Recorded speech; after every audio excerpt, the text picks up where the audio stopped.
Welcome to Movie Oubliette, the film review podcast for movies that most people have mercifully forgotten. I'm Dan. And I'm Conrad, and in each episode, we drag a forsaken film out of the oubliette. Discuss it and judge it to decide whether it should be set free or whether it should be thrown back and consigned to oblivion forever.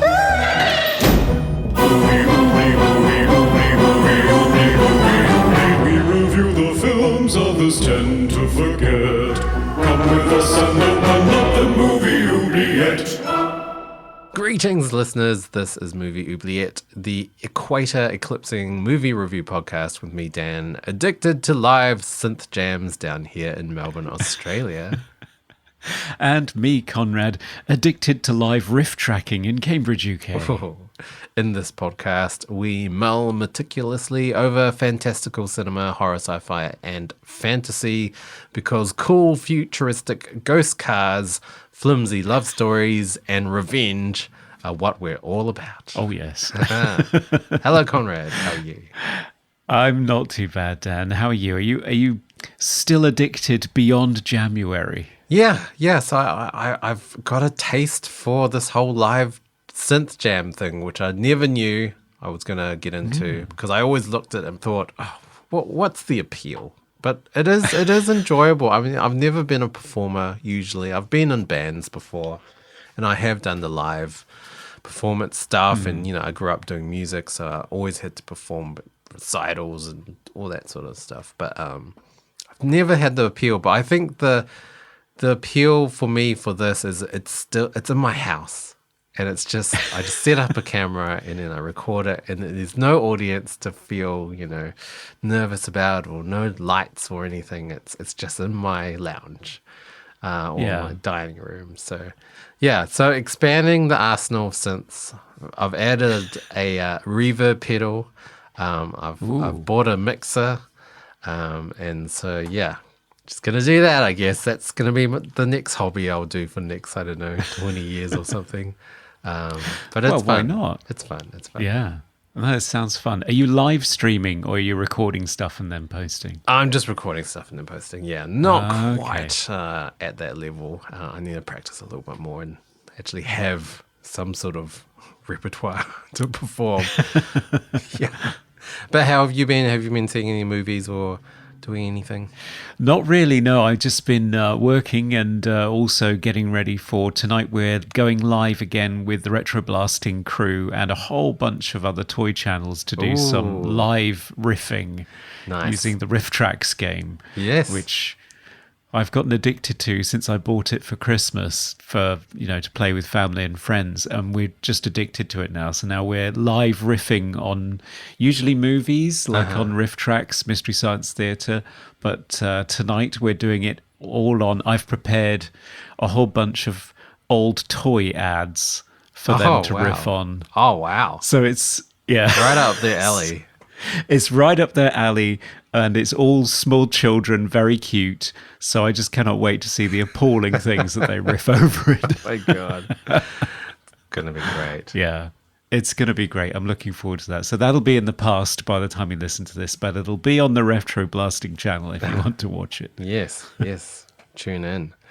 So anything in the mailbag today, Conrad? Yes, we were talking about the fact that Kronos was Guillermo del Toro's directorial debut and asking people what their other favourite directorial debuts were.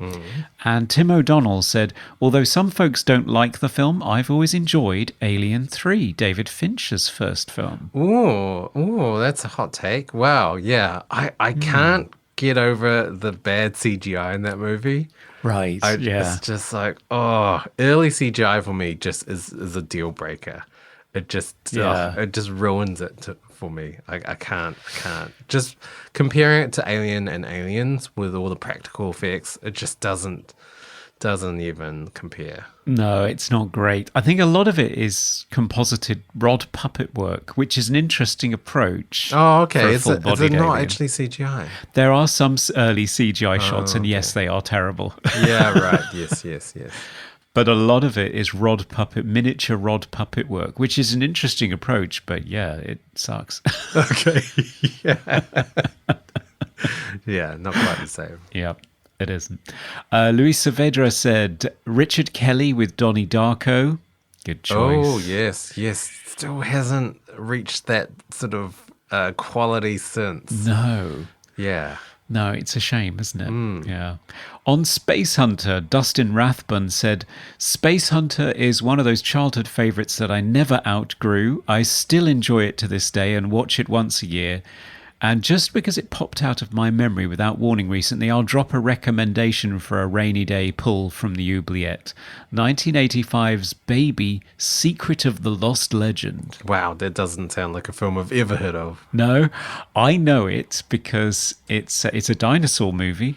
Oh, okay. And it has a score by Jerry Goldsmith. Oh, of course. Wow. Yes. So, yeah, that's one I might like to do with Serge. Because it's a dinosaur movie. Yeah, he loves those dinosaurs. Yeah. Yeah. The dinosaur genre is completely monopolized by Jurassic Park and its franchise. Like, it's a shame because I would love to see more dinosaur movies. Yeah, me too. I think that would be a fun one to do, actually. But it's 80s. Oh, yes. We also heard from J.P. Bernier of Le Matos on Space Hunter. Hey, JP. He just said, hey, JP. He just said, Overdog for the win. Oh, must be a fan. Yeah, well, I think that's why he's in... Oh, yeah. I think that's why Turbo Michael Kid. Ironside is in Turbo Kid. Yes. Oh, of course. It's a reference. I'm sure it's a reference. And finally, of course, we heard from none other than Serge of Cold Crash Pictures. Hello, Serge. Hello, Serge. And he said, Space Hunter is such a disposable film on paper. A transparent rehash of Star Wars and Mad Max, but worse than both. And I definitely rolled my eyes more than I cheered. But by the end of the film, it sort of had me. Like, I'll never watch it again, but I'm not sorry I saw it. Conrad goes one way and Dan goes the other on the latest episode of Movie Oubliette, and I don't disagree with either of them. Yeah. It was the same for me. Like, it was surprisingly still watchable. Yeah. As you said, it's sort of like a late night movie that if you stumbled upon it with a pizza and a beer, you probably would just carry on watching it, maybe. Exactly. Yeah. Yeah. So, yes, as always, we love hearing from you, so please do get in touch. Yes, and of course you can email us at movie.oubliette@gmail.com as well. So, Dan, I guess it's time to figure out what we're going to watch this time. Yes, it's my turn today. Here I go. Ugh. Oh, wow. I'm in the Arizona desert on a highway. Picturesque. Oh, it's so loud. A lot of cars just revving. Oh, Some sort of race, I guess. Okay, I've got the movie. Gotta get out of here. Well, I'm a duck butter out by the lake today. All right, I'm back. Oh. Oh, my ears are ringing a little. yeah, I'm not surprised. And so ecologically irresponsible, too. Yes. Well, today I have the 1986. It's kind of a horror sci-fi fantasy movie, The Wraith. Oh, yes. A favourite of my brother Gary's. He kept promoting it every time we did a vote, a Patreon vote. Yes. He kept throwing that one in. So good to finally dig this one Finally out. do this. It's directed by Mike Marvin and written also by Mike Marvin, and it stars Charlie Sheen and Nick Cassavetes, Sherilyn Fenn, Randy Quaid, Matthew Barry, David Sherrill, Jamie Bosian, Clint Howard, and Griffin O'Neill. Oh, wow. And what's it about? Well, it's set in the middle of nowhere in Arizona. A bunch of no-good punks rule the highways, challenging people to high-speed road car races and stealing their cars when they lose. Oh. But newcomer Jake arrives to ruffle their hydraulic fluid peaking feathers and even steals the leader of the gang, Packard's girlfriend, Carrie. But this doesn't sound like a genre film. Just you wait.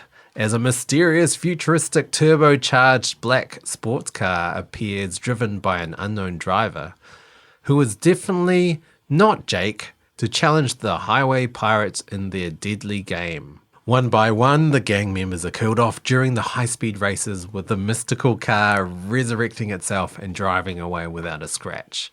Will Packard accept and survive the final race, even though his entire gang were killed by the car? Or will there be a massive twist you saw coming 10 minutes into the film? Will the perfectly preserved bodies from the crashes with their eyes missing ever be explained? Well, we'll find out after the break. Wow. In The Wraith. This sounds so bizarre.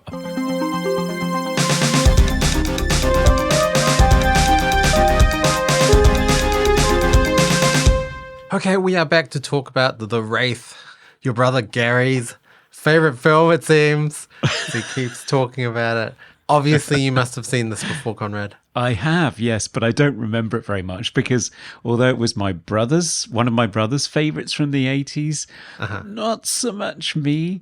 But I think I've spotted one of the reasons why it's his favorite, because he would always talk about this, and Xanadu was the other one that he always wanted us to do on the pod. Oh, wow. And both of them start with these shiny will-o'-the-wisp comets flying down from the heavens and joining up to create something. So in Xanadu, it's Olivia Newton-John on roller skates, but in this, it's a mysterious, cool-looking futuristic car with a black-clad driver on a quest for revenge. Yes. So, slightly different. But so basically, my brother's favorite genre of movie is will-o'-the-wisps come down to inspire people and have a romance with a killer soundtrack. I think that's what it is. I mean, because you have mentioned stories of your childhood with your brother and watching Knight Rider. Oh, yeah. And this movie did really remind me of Knight Rider. Yeah, I'm not surprised. Like the car looks quite similar. Yeah, the car in this, I think, has become quite iconic.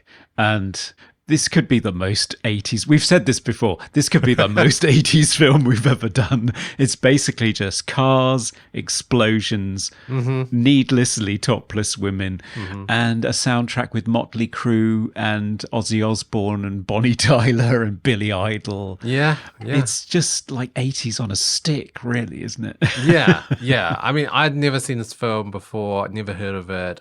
First time watching it. Yeah, very, very 80s. It seemed like they were in some sort of board meeting and they just thought, what's cool? We've got cars, we've got boobs, we've got burgers, revenge, we've got a killer soundtrack with like heavy rock / 80s metal. Yeah. So it's kind of like, wow, this is bound to succeed. Yes. But it's like everything else just seems very cobbled together. Like, I had a lot of questions about this movie. I know. I wrote on my notes, Dan's going to have a lot of questions. Like, I mean, the two obvious questions I have, first of all, the leg braces disappearing from the crashes. Like, what? What was going on there? Yeah, it's really not explained. So the Wraith himself is the driver of this mysterious car, and he seems to be sort of taking his revenge out on every single member of this gang one at a time. He's dressed up like Clint Eastwood in Firefox when he's piloting that top secret jet. Okay. It's got a helmet and a body-hugging leathery thing, and then he's got this outer scaffolding of metal and pipes that's completely unexplained. It's like he's a robot or something. And every time he kills someone, a bit falls off, apparently, and shimmers and disappears. Yeah. Why? I don't know. I just didn't understand that. The other question I have is every time a gang member is killed in this fiery explosion. So, I mean, they're killed virtually the same way every time as well. Yeah. So they get angry at this mysterious driver, have a race, because this gang, they go around just finding other people with sports cars, challenging them to a race, and then stealing their car when they lose. Yeah. So they challenge this mysterious, like, futuristic car and the driver. And every single time, the car drives ahead, waits around the corner, the gang member drives straight into the car, collides, fire explosion, they die. And their bodies are completely preserved, except they have no eyes. Yes. And that is never explained. No. Don't know why that happens. No, they appear in the smouldering wreckage, naked as the day they were born, pale and eyeless, and it's not explained. It just seems weirdly fetishistic. I'm not sure what the point of it is at all. But it doesn't happen to all his victims. Like, there are two members of the gang. They're my favourite characters in the movie, actually. Yes. Skank and Gutter Boy, played by David Sherrill and Jamie Bosian, who do a wonderful duo commentary track on the Vestron remastered Blu-ray of the Wraith. Oh, right. Wow. They're great characters. They die when the Wraith drives his car into their garage where the gang hangs out. Yeah. And it just explodes in probably the largest explosion that's ever happened in Arizona. It's just ridiculous. Like, the camera is shaking like crazy. Clint Howard's wig nearly blows off. It's huge, this explosion. And they are not found naked in the smouldering aftermath. So it's purely when he races people that this happens, which is curious. Yeah. So, I mean, I guess even the rules of the Wraith as well. So, spoilers here, but you can kind of figure it out in the first quarter of the movie. The Wraith is this Jake character, who is a sort of a newcomer to this town, but he's also Jamie, which is the lead female character, Carrie. Her boyfriend that had died had been killed, and she doesn't know why or who killed him. I would think it was pretty obvious who killed him. No, it's pretty weird. So Jamie, the dead guy who dies before the film starts, his brother, whose name is Billy, I think, played by Matthew Barry, he says at some point 3/4 of the way through the movie that Kerry was found wrapped in a Navajo blanket with a concussion on the road somewhere, with no memory of what happened to her boyfriend. Oh, really? Oh, I missed that line. Yeah. Yeah, but it's still confusing because later on she confronts the big bad, so the leader of the gang, Packard, who is the one that knifed and murdered her boyfriend while they were having sex, which is brutal scene, which we see in these red-tinged flashbacks, which is pretty awful. And she's now his sort of enforced love interest. He just keeps abducting her and threatening her with a knife and telling her that they're perfect together. It's a toxic relationship from the get-go. Yeah. It's not a relationship. It's literally abduction. Yes, it's just a mugging. She's not into it. Yeah. They've never had sex. Yeah. It's a non-relationship. He's just extremely possessive and murdered her boyfriend. And she does not remember it, although she does confront him later on and say, "You did it, didn't you?" And he admits it. So I guess she does know. I don't know. It's not clear. Yeah, it's very unclear. And Jamie is resurrected as Jake. Yes. Who is this newcomer to this town. Charlie Sheen. Yes. Yeah, played by Charlie Sheen, wearing double denim. Of course. Or tiny, tiny white shorts. Yeah. I haven't seen many Charlie Sheen movies, to be honest. No? I've seen him in TV shows like 2.5 Men, which is atrocious, and also Spin City when he replaced Michael J. Fox. Right. But I think the only movie I've actually seen him in is The Arrival, which is that alien sort of invasion movie. Oh, yeah. I thought that might be an oubliette choice at some point. I would love to cover that film. I haven't seen it since I was in my early 20s, and I think I watched it late one night on TV. Really? It was just on. I've never seen it. It's strange. It's a really interesting film, but that's the only film I've seen Charlie Sheen. I haven't seen Hot Shots. I haven't seen Young Guns. I haven't seen Platoon or Wall Street or Red Dawn. None of these movies. I've only seen him in The Arrival, and obviously his notoriety in more recent years. So yeah. So I knew him sort of from his early 90s peak period. So when he was with Clint Eastwood in The Rookie and Navy SEALs with Michael Biehn, and then Hot Shots movies and Loaded Weapon and Terminal Velocity and all that kind of stuff. So I saw him then, and then of course he was big on TV, and now I don't think he has a career. Well, because he's winning, right? Yeah.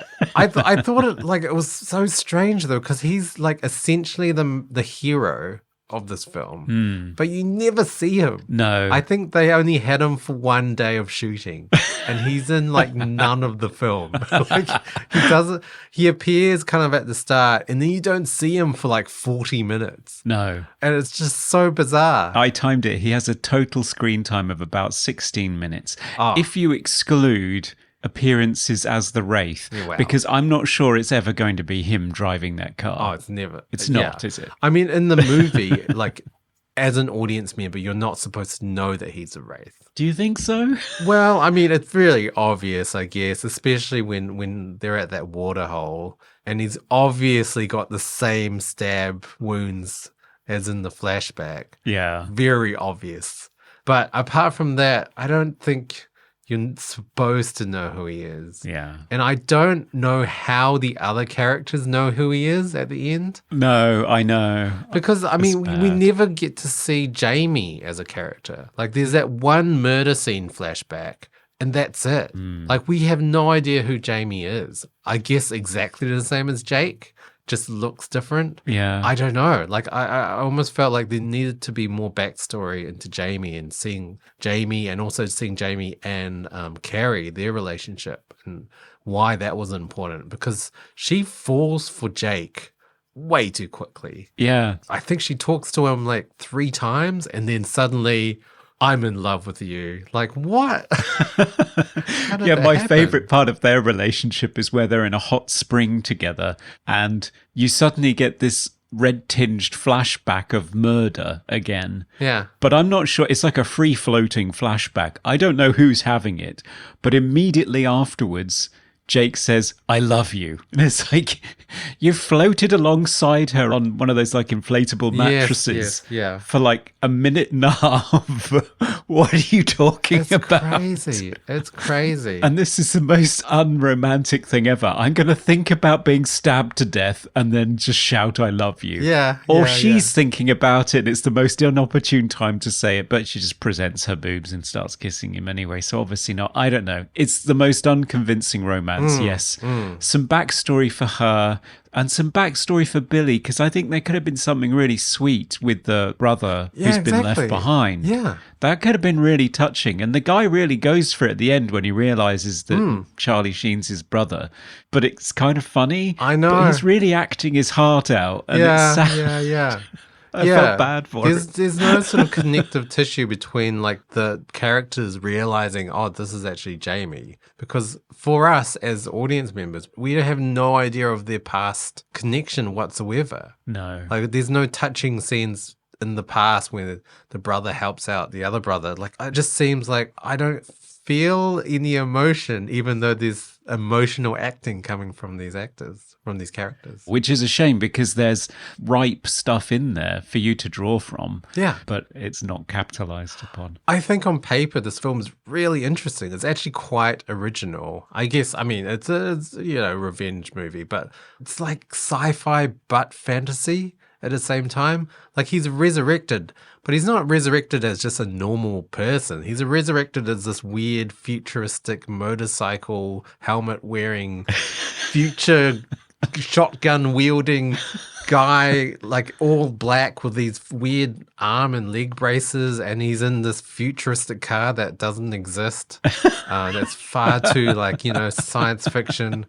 Like it's such a strange meld of two genres. Yeah, he's resurrected as Automan. It's not original overall in its premise because the first thing I thought of when I watched it this time was High Plains Drifter, the 1973 Western from Clint Eastwood. Yeah, that was one of the main influences. Yeah, the director actually mentions it. So I thought, oh, okay, I'm not imagining it. Yeah. Because both that and Pale Rider, a movie that Clint made in 1985, a year before this one, both pretty much have the same premise, which is man with no name rides into town bearing all of the scars of somebody that everybody lynched in their past, and they all feel guilty about it, and slowly gets revenge on all the people who killed him beforehand, and then rides off into the heat haze of the horizon at the end of it, which is, so this is kind of a future sci-fi version of High Plains Drifter, I guess. Yeah. It's that sort of classic, like, just take a Western premise and put it in sci-fi, except this isn't really sci-fi. It's kind of pseudo sci-fi, more fantasy. Yeah. All that sort of technology is never really explained. No. It just works. The time limit that he talks about as well, like, I'm not here for very long. It's like, when was that explained? I missed that. How long are you even here? Like, I don't know. It's just, there's a lot of things at the end that they sort of mentioned that I just like, did we know this? I didn't know that. I think you're right. I mean, it's like the fact that at the end he seems to be able to ride off on his, because he has a motorbike as Jake. Yes. And he's able to just ride off into not the sunset, but the moonlight, although the moon is bloody huge. It's like, huge. Oh my God, this is like Moonfall. Run. This is bad. Yeah. But so he's alive. So he's not a ghost like in High Plains Drifter and Pale Rider. He's reincarnated, and despite being able to be blown up in his car like 500 times, he's now able to live with his girlfriend again. Yeah. But he's not going to stay with his brother. He's just going to ride off after revealing that he's his brother and leave him sobbing by the burger bar with a new car. Yeah. I was confused. Yeah, I kind of wanted, because it was very sort of middle of the road in terms of like, are we sci-fi or are we fantasy/horror? Yeah. Like, I feel like it could have leaned either way. Like, if they went more sci-fi, just have him covered in lights. Yeah. And having shoot lasers, just go full on sci-fi. Or go the other route and make it more horror. So have him actually really scary, like Ghost Rider scary, like flaming skull scary, and like, decomposing, that sort of thing. That would have been interesting. Because also you don't really see any gore in this movie. No. Like, the crashes are very explosive, but there's no body parts flying or anything. No, it's not gruesome like that. I mean, even the scene where, again, and I don't understand this, why does he go into their garage and shoot up everything and then drive off again? Yeah, and why do they just let it happen Yeah. as well? Like, Packard's just standing there going, ooh, please don't. But he's just not doing anything. He's not stopping them. Like, it's obvious that this drifter guy is not actually there to shoot at the people. He's just shooting at their cars. So wouldn't you, stop him shooting the cars? I don't know. With With this weird LED-laden gun that makes sort of laser noises, but it's not a laser. But it's just a shotgun? Yeah. It's strange. Like, again, another just unexplained. Is this purely just like, it looks cool? Is this it?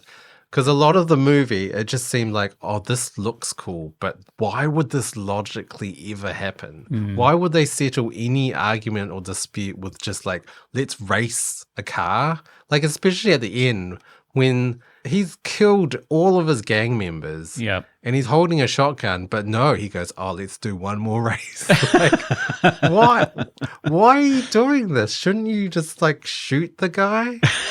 It would seem sensible, wouldn't it, really, at this point? I just didn't understand. Like, it was the equivalent of, those dance movies, like Step Up and stuff, when they have a disagreement, they just do a dance off. It's just like, yeah, let's just do a car race again. Like, this will sort it out.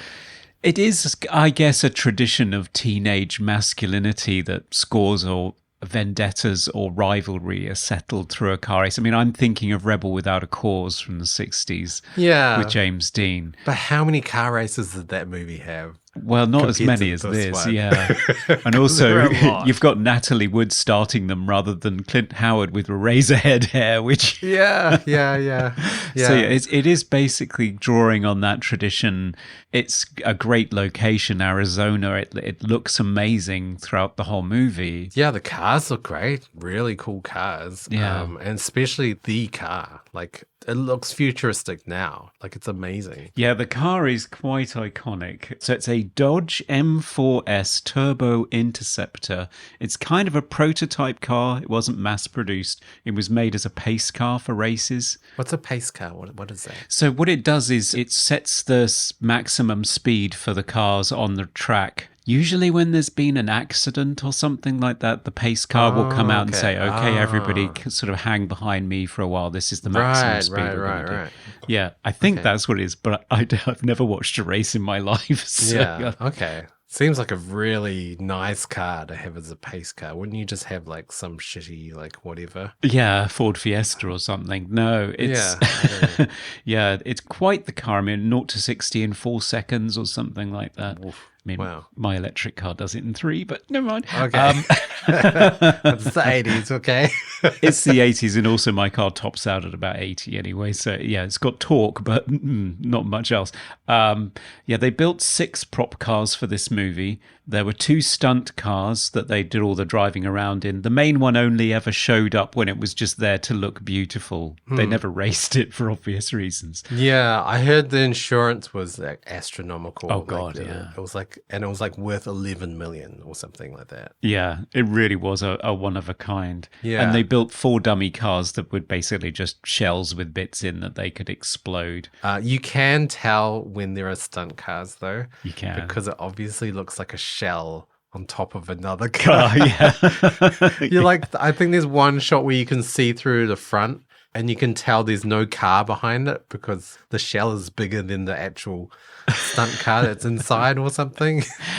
Yeah, I know. It's quite a beautiful thing to look at. Yeah, oh, it's stunning. Like, it's stunning. It really steals the show every time it appears. Yeah. What I quite like is the color of it is kind of strange, especially on the remastered Blu-ray. Ah, yes. Sort of looks like it's black, but then in other lights you can see sort of burgundy shining through. Apparently it's a base paint of black that's been layered with layer after layer of pearlescent paint. So it comes out as sort of root beer brown in certain lights. Oh, okay. Yeah. It's a thing of great beauty, it has to be said. Yes. And yes. right in that vein of mid-80s, like Knight Rider style, I think, for the future. Yeah. I mean, it even has the doors that open like, you know, the DeLorean. Oh, yeah, the kind of gull thing. wing doors. Yeah. Yeah, They're completely impractical. Oh, 100%. Like, if you parked the car, you wouldn't be able to get out. No, exactly.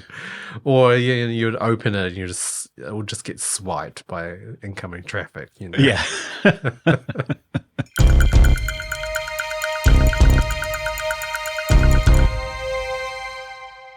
Going back to the characters again. So it's got Sherilyn Fenn. So obviously most famous from Twin Peaks as Audrey Horne. I didn't know also that she was in a couple of TV shows I've watched. Gilmore Girls. She was in that. Also in a failed Birds of Prey TV series that came out in 2002, trying to do the DC female characters. She played Harley Quinn. Did she? In that, apparently. Wow. Yeah. But that show tanked very quickly. Also early 2000s, so I can't imagine the special effects would have looked any good. No, it was not a golden age for television, let's be honest. No. But I thought she was great. She was very alluring. But apparently the director said that she was his last choice. Oh. So he said that he wanted someone like Melora Hart or Leslie Hope, who I don't even know those actresses. No. And she was her last choice, but the studio really liked her. Right. His reason for her being his last choice was he said that she couldn't act, which is, I don't know. I thought she had a very good presence in this film. I thought she did. I mean, she isn't given an awful lot to work with, really. She just shows up in a series of ridiculous outfits and strips her clothes off, and that's pretty much it. Yeah, falls for the first thing that walks her way.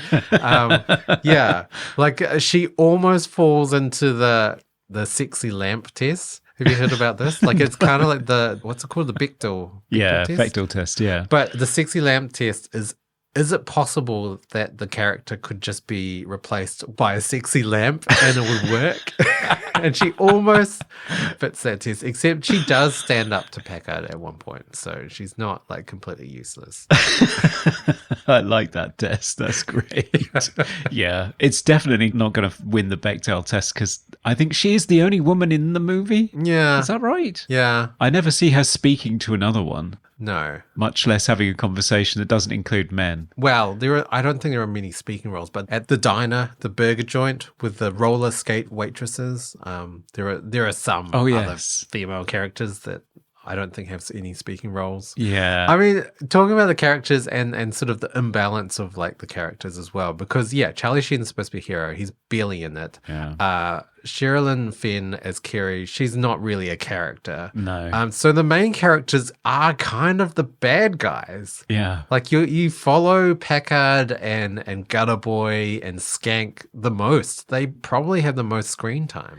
Yeah, and it's kind of their movie. I'm not sad about it because they're great. They are. They're playing these really weird tweaker characters that have hopped up on goodness knows what combination of chemicals. Yeah, hydraulic fluid, WD-40, like anything they can find. Yeah, they're ingesting or snorting anything, and as a result have these horrible nervous conditions where they're sort of jerking around spasmodically all the time. Yeah. And Skank has this amazing ever-changing look to him that's sort of very punky, early 80s punky. Yes. Different coloured mohawks, different coloured face makeup. It was all down to David Sherrill. He would just like change it every day. Sometimes he's like all frost tipped and he's got these sort of blue colours. marks near his eyes. All inspired by Adamant, apparently. So, good on him. Interesting. Yeah. I love the characters. I mean, they were hilarious as well. Just hilarious. And yeah, they had the most screen time. I quite liked Nick Cassavetes as Packard, as the big bad guy. I mean, obviously very cheesy. You know, he's licking his bleeding hand at one point because that's what bad guys do. Yeah. And he's got a switchblade because that's a bad guy thing. Yeah. But he is like, menacing. Yeah, he's a presence. I had questions about the wardrobe of the punks. It's like they just had like a big warehouse of random clothes and just told the actors to go to town. Yeah. Because it didn't make a lot of sense at all. I mean, we can get into it more in the movies, but yeah, I don't think punks really dress like that. Maybe not, no. You're right in your guess, though. On the commentary track, David Sherrill does say that the costume designer would go out and select all of these great pieces, and then they were just like grabbing things out of a bin. Like, oh yeah, I want to wear the waistcoat. Yeah, so they literally were just sort of making things up as they went along. Wow. Yeah, it really looked made up. It didn't look like they were from the same gang at all. No. But I mean, there were a colourful bunch of characters, and Nick Cassavetes did provide a great heavy around which they could all orbit. Yes. I quite like Clint Howard, the ever reliable Clint, brother of Ron, the famous director, who's been acting since he was like 3 or something in Gentle Ben on TV. Right. He's got that very distinctive gap in between his front teeth. He was losing his hair at the age of 16, so here he's wearing this ridiculous wig. Oh, was it a wig? It's a wig, yeah. But apparently right from the start, it's in the script even that it was going to be an eraser head. Like, it's just this mass of sort of curly hair just pointed straight up. And it's just this bundle of nervous energy throughout. I think he's the mechanic for the gang. Sets off all the races. And he's the one that actually comes out with the word, the Wraith. He's the one that says, this guy is a ghost. He does. So he's probably the sharpest tool in the box. Yeah, he survives. So yeah, he does. He gets out. Yeah. Good on him. Yeah, but his look, very eraser head, like the geek of the gang as well. Like, he just doesn't seem to fit. But interesting assortment of characters. It is, yeah. It's always lively, always interesting. Yeah. Also, it's interesting to note that a bunch of either offspring or brothers of other famous people. So, right. You've got Clint Howard being the brother of Ron Howard. You've got Randy Quaid being the brother of Dennis Quaid. Charlie Sheen being the son of Martin Sheen. And also, lastly, Nick Cassavetes being the son of John Cassavetes, which I admit that I was confused. I thought I knew Nick Cassavetes, but I was thinking of his dad. Yes. I have seen some of his films. Very famous as a writer, I think, now. Yeah, I mean, I also noted that Matthew Barry, who played Billy the brother, is now a renowned casting director. Oh, okay. Very sought after in the casting directing. Yeah. That's a talented bunch of people in very early roles in some cases. Yeah. Now it's time for Random Trivia. Okay, Dan, what fascinating nugget of trivia did you pull from the smouldering wreck of a car on a highway today? Right. So that burger joint that we have mentioned, that sort of drive-in burger joint, that's not a thing that exists anymore, right? That doesn't exist. Where people used to just hang out in their cars outside of fast food restaurants. Hotspot. Yeah, while waitresses on roller skates delivered food. Anyway, that burger joint wasn't actually a burger joint. It was actually a beauty parlor that converted to beyond recognition to look like this burger joint. And apparently, the director has said that a number of producers have asked him, "Oh, where's this burger place, this diner?" And he's like, it's not a diner. It doesn't even look like that. Yeah. It's not real, no. Yeah. There's a lovely documentary on the Blu-ray where this enterprising guy, bless him, is trying to locate all of the shooting locations from the film now and doing like a then and now comparison. And yeah, he goes to the place where the burger bar was, but there's nothing there anymore. It's just gone. Yeah, but I mean, it looks so iconic though in the film. It does, yeah. Okay, and that's our trivia.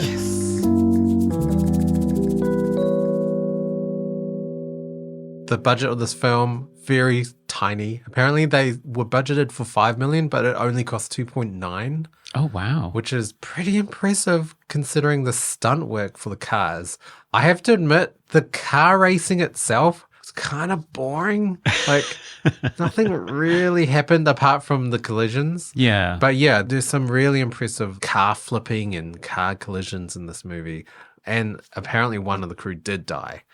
In one of the collisions. I think one of the camera crew, Bruce Ingram, died when one of the camera cars overturned. Yeah. So yeah, dangerous film. Yeah, it's kind of one of those films that could only be made in the 80s. I mean, I guess it's a precursor to Fast and Furious. There's a whole series of movies. I have not seen a single one of them. Yeah, I 100% thought this was like Fast and Furious with a ghost car. Right, yeah. Like 100% was pretty much the same plot. Yeah, by comparison, it's probably quite tame in terms of the choreography and what they do, but that's largely because this is entirely practical. Yeah. So they're doing things that you would never do now, like massive petrol-fueled explosions, just throwing cars into protected wildlife, which would just never happen now. Yeah. And yes, unfortunately, quite dangerous for the crew as well, because, I think on the making of, they talked about seeing this heart-stopping moment where one of the camera cars go over the barrier and flip over and people being thrown everywhere, and unfortunately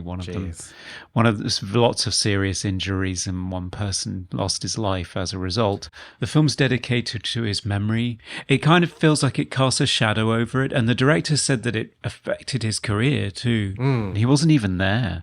He couldn't get a job for 3 years directing anything, and he was even hired. He had things that he was doing next, and he was dropped from them because somebody would say, "Oh, he's the guy that somebody died on his last set," and that was kind of the end of it, which seems a bit unfair for him because he wasn't participating in any way on that day. Yeah, true. I mean, it's different to more recent events with Alec Baldwin. Well, I mean, yeah, he was the guy that pulled the trigger. Yeah, exactly. So literally, he's going to be culpable in some way. Yeah.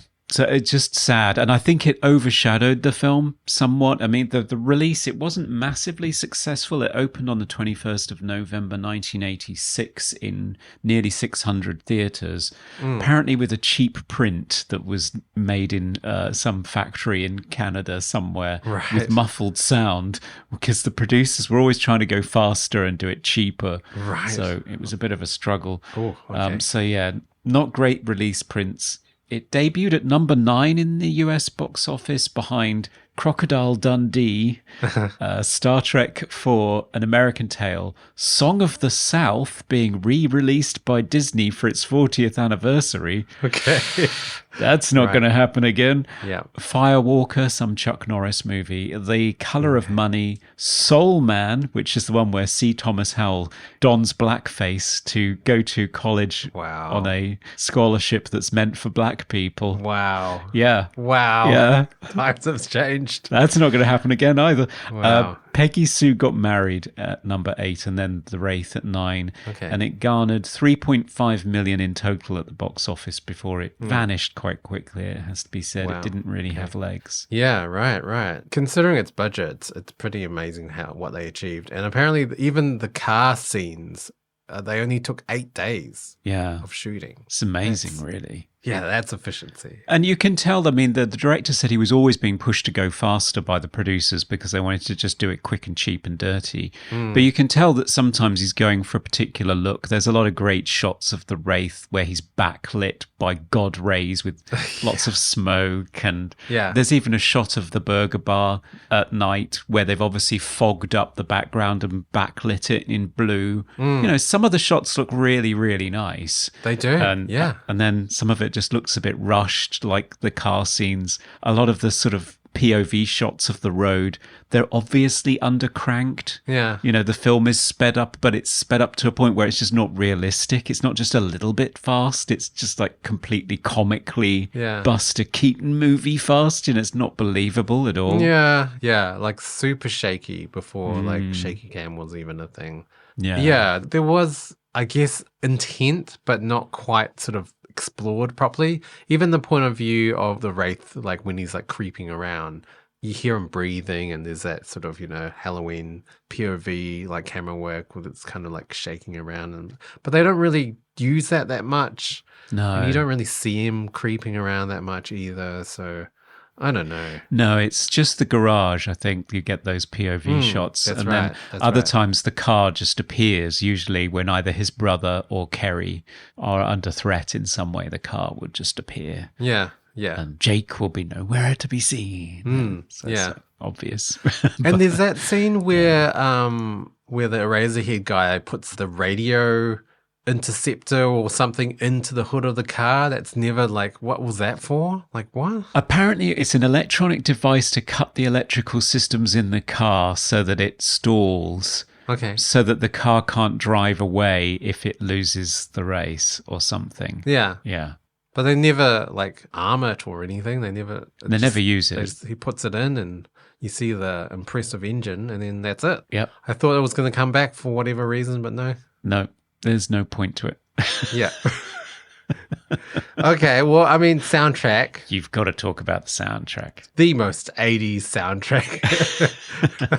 Because it flips from two styles of music, primarily. You've got heavy rock / 80s metal, and then you've got this really raucous, percussive synth stuff. Yes. Is one or the other. And obviously, lots of songs in this soundtrack to sell albums. Yeah. I think is one of the things that first comes up in the credits as well. Yeah, very 80s. Yeah, there's 15 songs on the soundtrack. Yeah. There's barely a moment without a song. They do use score a lot of the time. Like the first race is scored by J. Peter Robinson and Michael Hoenig, who had worked together on other soundtracks. Like The Gate is a favorite of mine that they worked on. And they're another team where they bought a synclavier. I'm never sure how you're supposed to say it. Okay. So one of the early sampling keyboards that cost the same as a house, but you would buy it as an investment in the early 80s when there was a shift towards video and fast releasing films and trying to keep the costs down. Having these synthesizer scores was cheaper than having an orchestra. Oh, of course. Because like those artists are expensive. Like even I think they say that even on Friday the 13th, the music budget was $250,000, whereas they could deliver a score much more cost effectively. So they're going for that really percussive, arpeggiated 80s synth sound using lots of sort of sampled metallic sounds on there for the cars. I have to say, I thought it was quite effective. I quite liked it. I didn't mind the synth stuff. Yeah, I mean, all the 80s hair metal stuff was just super cheesy to me. Like really cheesy.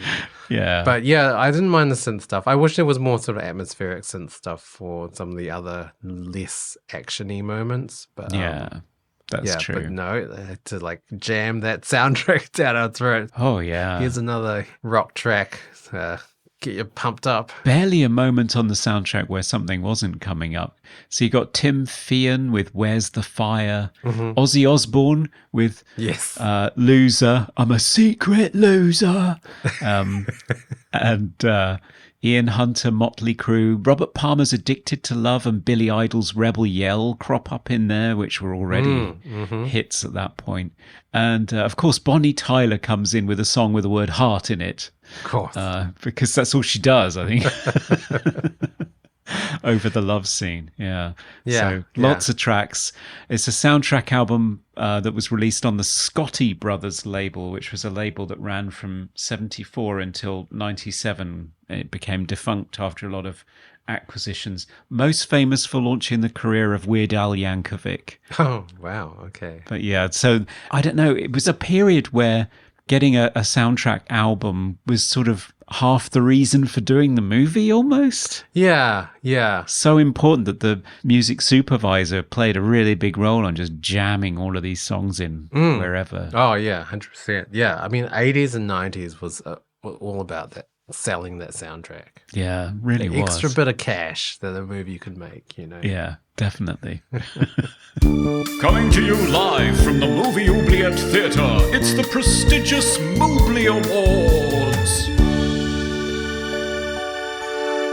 Okay, it's a Movie Awards. It's where we present our favourite high-octane parts of the film in a number of immortal car resurrecting categories. Best quote. So my favourite quote comes from Randy Quaid, who we haven't talked about a lot. He is very funny in the movie. He's the local sheriff who's determined to get to the bottom of all of these car-related Loomis. killings.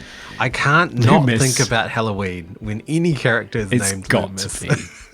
It's got to be a reference to Halloween, Yes, hasn't it? yes. But he's very funny.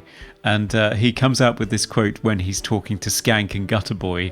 And he says, when you two crater heads get finished mining for nose gold and you get a relapse of memory, you let me know, huh? Yeah. Oh, I found Loomis's lines the best, the funniest. Like his kind of no shit, like I'm just gonna say whatever I want to anyone is amazing, amazing. That was also one of the quotes I wrote down. But there's another one when he first arrives at this sort of plane yard and he's talking to the dad, like the character Red, and then he just says, "This is a real strange place you got here, really unique in its depressing qualities." I know it's not something you expect to come out of this small town sheriff at all. Yeah. Best hair or costume. Ooh, there's lots to pick from. Oh, isn't there just? It's a veritable feast of 80s fashion to choose from. What did you go for? Well, I mean, I had to go for one of the punks, but just the oddest choice of like, how is this a punk? I think it's the character Minty.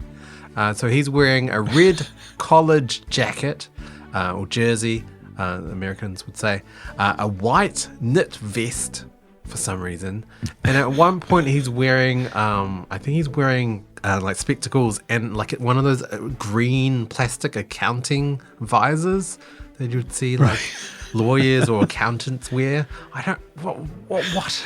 What is this? What is this attire for a punk?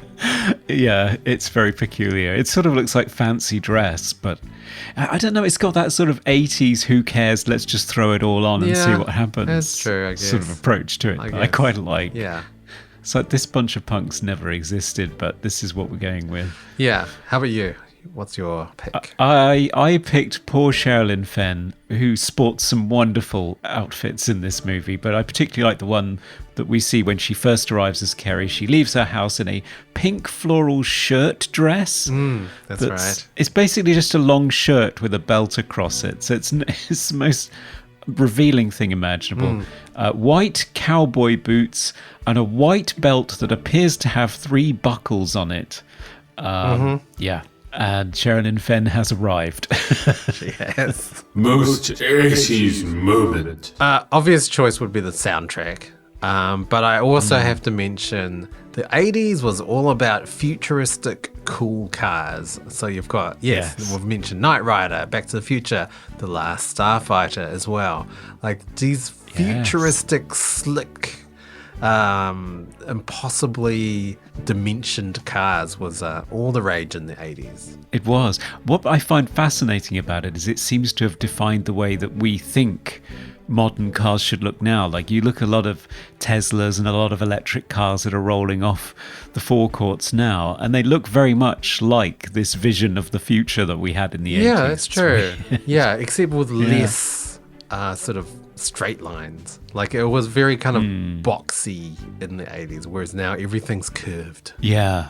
which I guess was just the limitations of what you could actually that's true. make. Yeah, that's true. Back at the time. Yeah. No, I had exactly the same thing, but I would also add cars going over cliffs in a ball of flame. Ah, yes. Probably the most 80s thing about this film, and something that you would just not do now. It's so irresponsible. Yeah. Favorite scene? I wrote just any line with Loomis. Like every single line he utters is amazing. Just my favorite. Yeah, my favourite scene is the scene between Loomis and Skank and Gutter Boy in the graveyard of airplanes. Yes. And it's just, the two of them are hilarious with all their twitching and nervous idiocy. But sometimes they're disarmingly honest and straightforward. Like the time when Loomis says, "I can call you Skank, can't I?" And Skank replies, "Yeah, unless you like Maurice better." Yeah. So that's obviously his real name is Maurice. But Packard But actually it just comes out with it. Packard actually refers to him as Maurice later on in one of the scenes. He does. Yeah. So, earnestly, Yeah. like not derogatively. It's really weird for this punk with this sort of image to maintain. Would just disarmingly say, "Yeah, unless you like Maurice better." Yeah, It's just, right. I don't know. And everybody laughs. I just thought it's such a heartwarming little moment. I loved it. Yeah. Most cliche moment. You've mentioned it before, but the blue backlit sci-fi shots. Yes. There's one in particular when the Wraith enters their workshop, and you have the external shot, and it's not dark yet. It's like early evening or something. But when he enters, it's obviously midnight. Somehow, it's just fast forwarded 7 hours. Because you got to have that, blue backlit lighting. I think he brings it with him. I think he has like a black sheet and like a fog Some machine. spotlights, yeah. And a spotlight. And that's why it's taking so long for him to come in. He's setting all of this shit up outside. Yeah, right. And then kicks the door open. My cliche, anything in a car movie where the car drives through cardboard boxes in an alleyway. Ah, yes. Yeah. You just need a cart with like fresh fruit on it and it'll be perfect.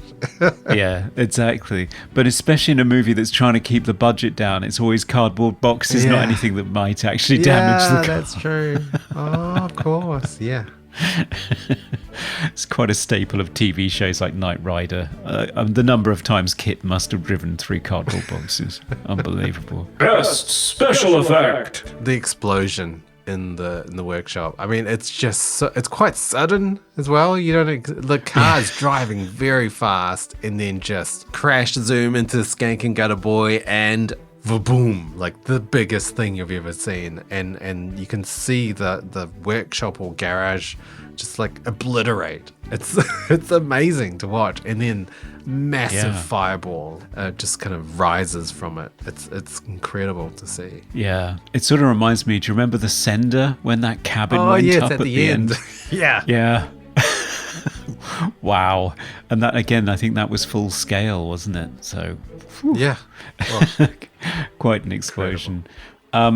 I quite liked a lot of the effects, like the opening sequence with all of the sort of will-o'-the-wisp lights flying through the canyons and between the cacti and all the interactive lights. So it wasn't just an optical, they actually had interactive light on the miniatures and stuff. Right. I really liked all that stuff. But my absolute favourite is something fairly simple but so effective, which was where Jake is sort of like a UFO in Close Encounters of the Third Kind, where he drives away from Packard on his motorbike, and all of a sudden he's just like the red light and some other points of light, and he just drifts off into the sky. And it's just the way that they go seamlessly from live action footage to rotoscoped animation. It's beautiful. I really liked it. I kind of laughed at that a little bit because it's Did you? because it Oh, became no. very fantasy all of a sudden, like almost Disney, because the lights separate as well. It's like, They do. What is going on? Yeah, he's separating into like his separate muses. One of them's Olivia Newton-John on roller skates. Oh, of course. Favorite sound effect. My favourite sound effect is from the shaky cam POV shot as he's coming up to the garage that he explodes violently. Oh, yes. And it's because the metal braces that he's wearing are sort of making like spur noises. Oh, like right. He Yeah, is yeah. high plains drifter, high very- plains stick of shifter. I course, wrote down. yes. The Western. So yeah, that was yes. my favourite Western touch. Yes, yes, yes.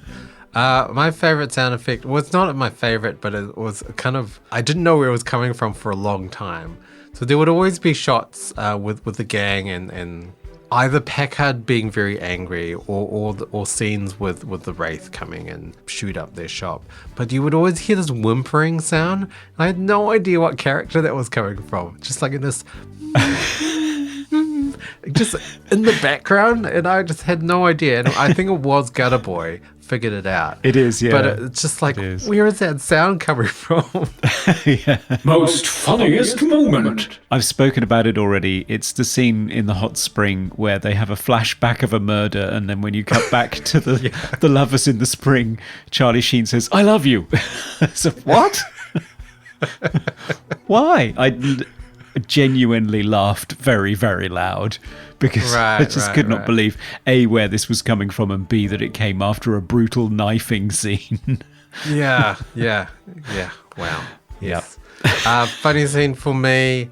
There's one scene where the Wraith car drives away, and I think the sheriff is following, and it kind of disappears into a big flash of light, and then fireworks? Yeah. Like just unexplained fireworks just start happening in the distance? Like, okay. It's magic. So strange. Yeah. And that's our Mooblies. Hi, I'm Sandy King Carpenter, producer of movies like They Live, Prince of Darkness, In the Mouth of Madness, and you're listening to Movie Oubliette. Oh, we've reached final verdict time. Should 1986's The Wraith drive free from the oubliette to be worshipped by all, or should it be explosively slammed into the highway pirate's workshop, taking Gutter Boy and Skank with it, and plummet into the darkest depths of the oubliette, never to be seen again? Conrad, your brother's favorite childhood movie. What's your verdict for this film? This is a weird one again because, I mean, there are so many flaws in this movie. It really doesn't make a great deal of sense. There are a lot of things that undermine it in terms of execution with the resources that they had, but sometimes there's some really great elements. It's got some great characters. They're not the main characters. They're all the side characters who appear to have more screen time. Yeah. The look of the film is sort of inconsistent. Sometimes it's great, sometimes it's not. The acting's sometimes great, but sometimes it's pretty cringeworthy. It's just chock full of 80s cheese on the soundtrack, but I kind of don't hate it. I don't know, it's peculiar. It's just sort of this oddity that's emotionally unengaging. The action's not particularly exciting, but I don't hate it at the end of it. I'm sort of quite entertained by it, and it just feels like such a particular thing of the 80s that could only have been made then, and feels like a bit of a time capsule. So I don't know, it's a toss-up for me.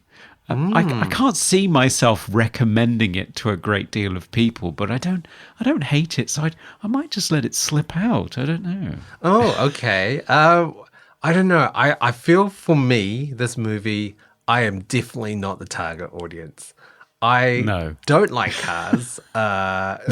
Me neither.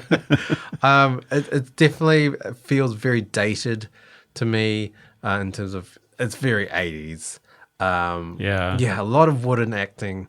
I don't know. I don't think there was enough connective tissue for me, and a lot of unexplained things keep happening. Not enough backstory for the characters. I mean, it's not a terrible movie, and there are some really, really impressive sort of set pieces. But for the most part, I don't know. I don't think it really worked even as a car movie. Like, I didn't find the races that interesting because they ended the same way every time. You know? Yeah. Like, I don't know. Although I did think the final one where he comes around the bend, and rather than just the car across the road, like the previous two times, it's the Wraith standing in the middle of the road. Yeah. That's quite good.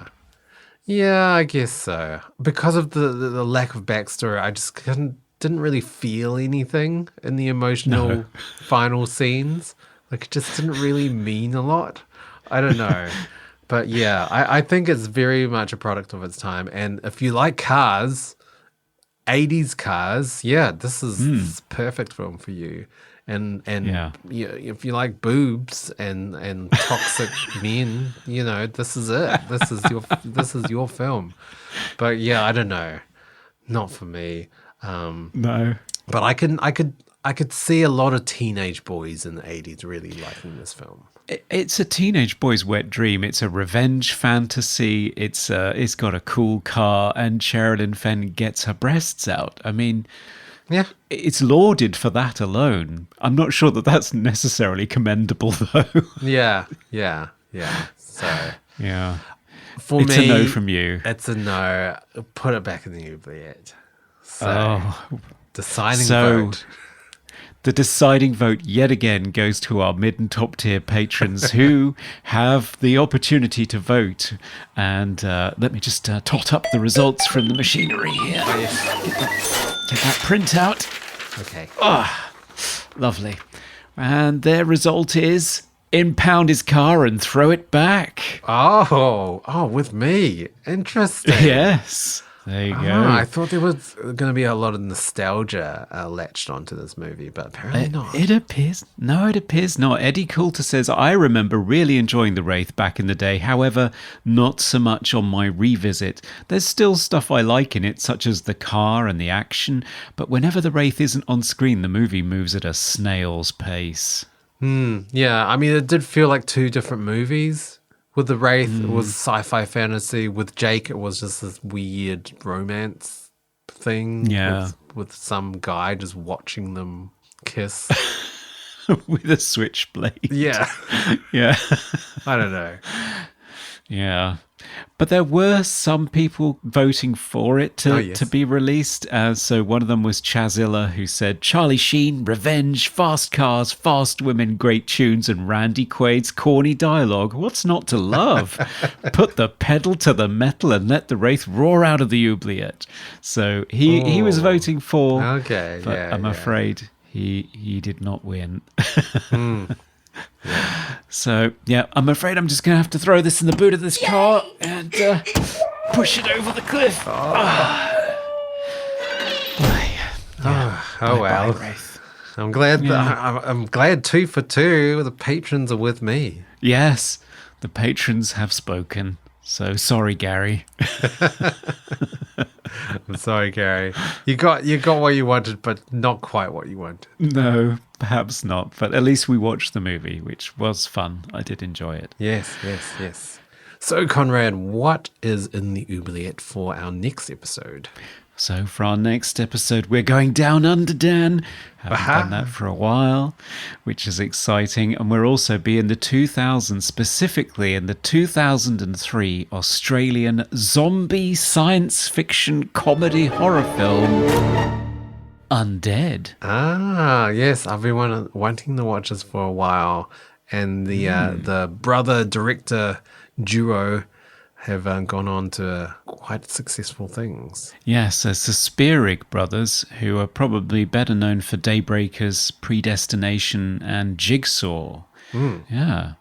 Love their work, so I will be very interested to see their first feature-length film. Yes. And we are obviously a big supporter of Aussie cinema. I think this is going to be our 4th Aussie film that we've ever done on the podcast, after Razorback, Okay. Dead Calm, and Triangle. So looking forward to this. Ah, yes.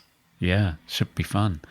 So if you want to get in on the act and vote on the final verdict for that one, head on over to Patreon, where for as little as $1 you can get access to exclusive extended portions of the show. For $5 you can vote on the final verdict and get in on our exclusive monthly minisodes. And for $10 you can be an executive producer like our very special supporters Chazilla, Eddie Coulter and Isaac Sutton. And to keep up with our future episodes, look us up on all social platforms, or you could email us at movie.oubliette@gmail.com. Yes, and head on over to YouTube to see some of our video essays. We have a channel over there. And we also have lots of merchandise and tat with our name on it at Redbubble.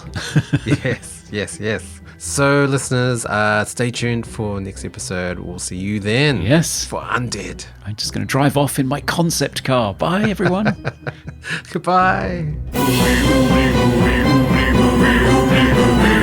We review the films others tend to forget. Come with us and open up the movie oubliette.